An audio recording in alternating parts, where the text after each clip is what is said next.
So I think one of the most special critters on the African savanna and throughout the African continent is the African elephant. They're an extraordinarily social animal. Watching all of the social interactions between big females, the interactions between calves, mothers and calves, it's a wonderful experience. So the Sheldrake Foundation is a foundation that was done in honor of a warden who was responsible for Tsavo National Park many years ago. And upon his death, his wife Daphne basically created an opportunity for orphaned elephants, which occur pretty regularly in Africa, to be raised by people. She's created a formula that actually allows even young elephants, 2 or 3 days old, to be fed appropriately, be taken care of by wonderful keepers who literally are their fathers and mothers. They grow up over a period of time, feel as if they're in a herd situation, and then when they're old enough, they're taken back to Tsavo National Park where they're reintroduced into the wild. You've got some relatively large elephants who no longer are suckling, basically coming to the water hole for water. But you've got younger calves that have just been introduced, and they're still milk dependent. And Sheldrake has these really big baby bottles that are filled with milk. And ultimately, the calves not only come to drink water, but they also come to drink milk.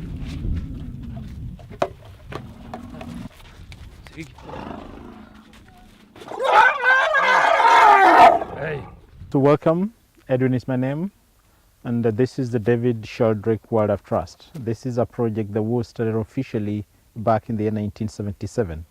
So this project takes care of orphan baby elephants and orphan baby rhinos. They all have different reasons for being orphans. This one here is Murit. Murit is 2.5. And Murit was rescued from Samburu. He was found fallen down a well when he was 2 months old. And when he came in the nursery, he was very weak and very thin and very much dehydrated. We couldn't believe that he would make it at this age, but so far he's a strong bull. This rhino is called Maxwell. Maxwell is 11 years old. He's a black rhino and he's blind. He was rescued from Nairobi National Park, born blind, rejected by the mother because he was blind at 3 months. That's why we rescued him. When he came in the first place, we tried to fix his eyes with a surgery, but this surgery never succeeded.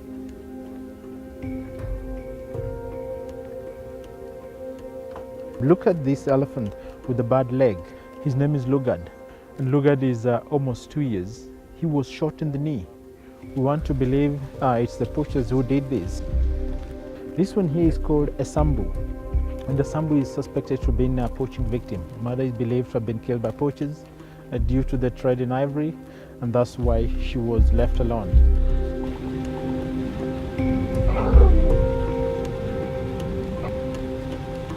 So the 3 little elephants have got blankets covering them. The blankets, we keep them on because they need to be kept warm.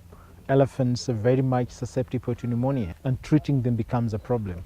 And when they're out in the wild, the babies are surrounded by the big group and they get heat from the big ones.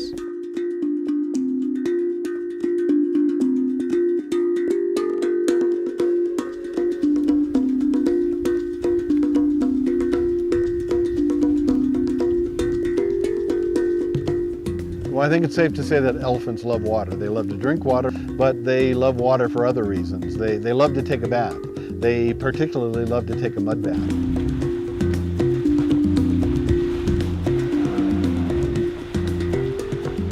Everybody's kind of in there splattering with mud. They're tusking each other. It's playtime, and it's a wonderful thing to watch.